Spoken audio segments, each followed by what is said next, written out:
listen to me. I'm gonna get off the phone right now, and I am gonna let you professionals look at the situation and come back to me with a solution. No matter what, no matter what nobody said. Let's just, here and there, y'all are not working together the right way. We're losing. Things are happening, and it's like, I want to fight for my life. I want to fight for, just and not guilty. I want to have a life to be able to live. It's really going to be hard for me to take more hits than I take it. God forbid, get in front of a jury and have a chance. And so I'm having this emergency call because something has to give. We need the core theme to be, you didn't do anything wrong. You didn't do anything wrong on any front. And you've come to New York to face things head on. If anyone's ever paying any attention to what you've actually been doing, you've handled this with complete honor. I don't think it's working. I've listened. I've been a superb client, as you said. I jumped on the plane. I'm coming to New York, but I'm just running around waiting for a shoe to drop. We're losing sight of the big picture, man. It's the middle of September and there's still no indictment. Bro. Then you have to have a spokesman. You have to have some sort of comms to constantly be pushing that, Mark. Because you may just be a person that you just may watch CNN. You know what I'm saying? And there's 9 billion people in the world, and 7 billion of them is on Instagram and TikTok. And so you at the wrong place looking to see what the people with the possible jurors are thinking. We have to find somebody that'll work with us, whether they from this country or from another country. It could be somebody that has dealt in the dirtiest of dirty business of media and propaganda. I do feel it's important that we let the public know from the juror standpoint, just kind of how we reach the verdict. It's not everything that the media has put it out to be. It was a mantra that Sean had. Nobody's gonna be bigger than me. You wanna put the stuff in my fanny pack, King? It's like Scarface, the movie. I want the world and everything that's in it. Diddy style right here. But you got everything. You can't go on for long in life doing the things that he was doing before something eventually happens. You can't continue to keep hurting people and nothing ever happens. It's just a matter of time. Hey, yo, New York, we did it! Harlem, we did it, Mount Vernon, we did it! AJ Brown, what have you. It allows them to get a clearer picture, stretch the defense horizontally faster, right? And it also, conversely, makes the defense think a tick longer, because they clear it. This shit's not fun. There's a whole lot of crazy shit going on. When I saw they knocked the bad boy building down, like that shit was crazy to me that shit wasn't there, which is a sign to me nigga, time to go to the future. Time to go to the future. That was a little building. Prepare for the building that I got ready for you, son. You know what I'm saying? So it was a sign to me like that, but I'm saying that shit there 2 months ago, right? I'm not tripping. Yeah, it was there, yeah. When you're a leader in that way, it's admirable until you get to the point where you want to control everyone around you. He got to that point. It was like the more money he got, the more power he got, the more power he got, the more money he got. And he always felt like money can get him out of everything. Puff is in this position where he has all this turmoil, but he's not at the point where he's saying where I went wrong. He's saying to himself, how do I get out of this? Maybe I can convince some witnesses that I'm not the guy who I am. Eventually, he's going to get to the point where he's going to ask himself, how did I get myself into this situation? Sean is the 1% of the 1% of the 1%. We'll never see a Sean in my lifetime again. Ever. He's creating a narrative always. He is the best storyteller in hip hop. He thinks he's Black Superman. I can do what I want. Curtis 50 Cent Jackson just broke his silence on the Netflix documentary. That's shaking the entire entertainment industry. And what he had to say, it changes everything. Because here's the thing, when 50 Cent speaks about Diddy, everyone assumes it's personal. The beef, the rivalry, decades of shots fired back and forth. But this time, 50 wants you to know something different. This time, he claims it's not about their history at all. It's me being uncomfortable with him suggesting that he takes me shopping, or I looked at it like it was like a tester. Like, maybe you'll come play with me type of thing, right?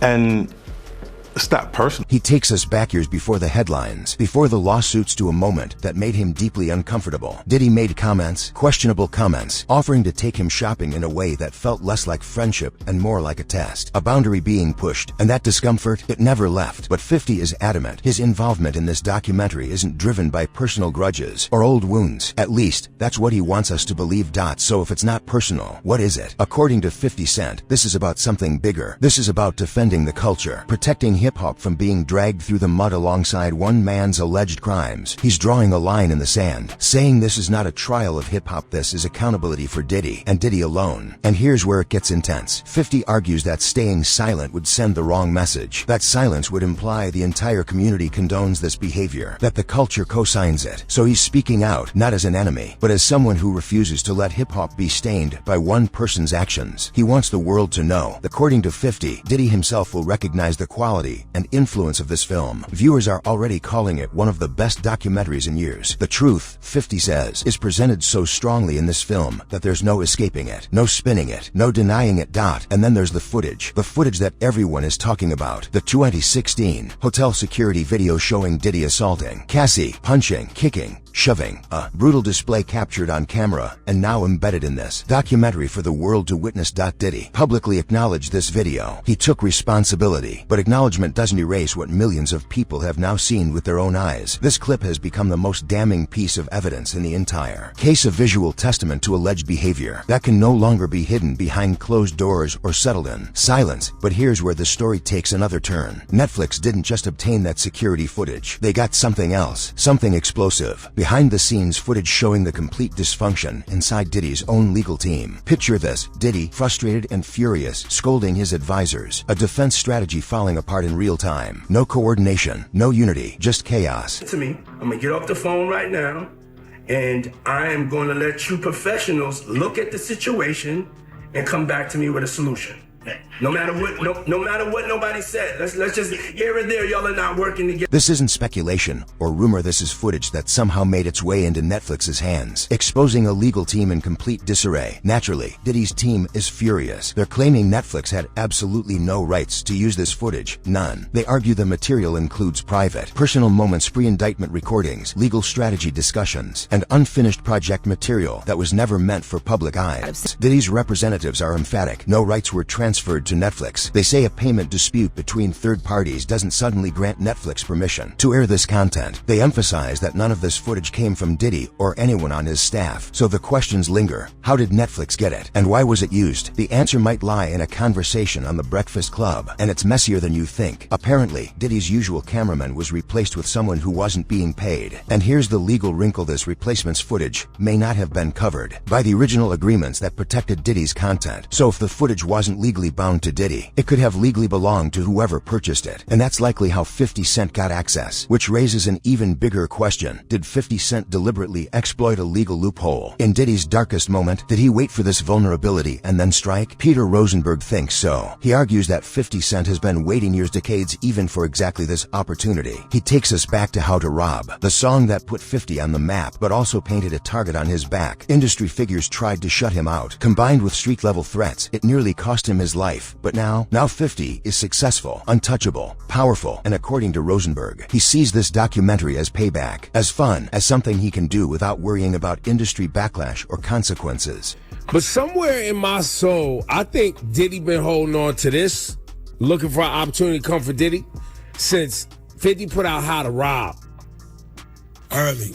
I mean, yes, listen. Because the whole industry, remember, the whole industry at that time, if you old enough, of a certain age, you remember that they was mad at 50 for, talking like that in that song. Yeah. And they tried to really squeeze bro out of the game. And then obviously the streets and other things, shenanigans was going on, which almost ended 50's life. But then he returned. No, your man, no, I'm telling you. And it's all fun and game. It's all funny and fun and games to him now. He don't care. This is 50 Cent finally settling the score on his terms with the world watching. Dame Dash doesn't see it that way. He sees betrayal. Dame publicly disapproves of 50's approach, arguing that he's tearing down another black man publicly during his most vulnerable moment. These matters, Dame believes, should be handled privately, not broadcast for the world's entertainment. Dame goes further, claiming the documentary benefits outsiders who profit from division, that it harms community unity. He put it bluntly, never trust a black man. That will make a documentary tearing down another black man for a white man. That's nasty work, but 50 Cent remains unmoved. He fires back by centering the victim, Cassie. He says she was young and vulnerable, that she endured a decade of psychological manipulation, and in his eyes, that's what this is really about. Victim in all this. I believe Cassie's a victim in all this because she came in as such, she's like 18, like 19 years old. In the very beginning, after a while, over time, you condition for. Analyst Soul offers yet another angle. He criticizes the documentary as personal rather than objective. He suggests 50's real motivation isn't justice, it's unresolved emotion. Soul points to something specific, 50 Cent's visible discomfort with his son's mother, being romantically involved with Diddy. I think it's important to... He says it's not personal. Obviously, it is personal if you did a whole documentary about Puff, man. Yo, 50 Cent, you really on this dude's jock. You on this jock heavy, man. Me personally, I don't believe nothing that you say. I don't believe that Puff asked to take you shopping. I think you're upset because your son's mother was in love with Puff and she left you and you was in love with her. And Puffy, she was just something for Puffy to do.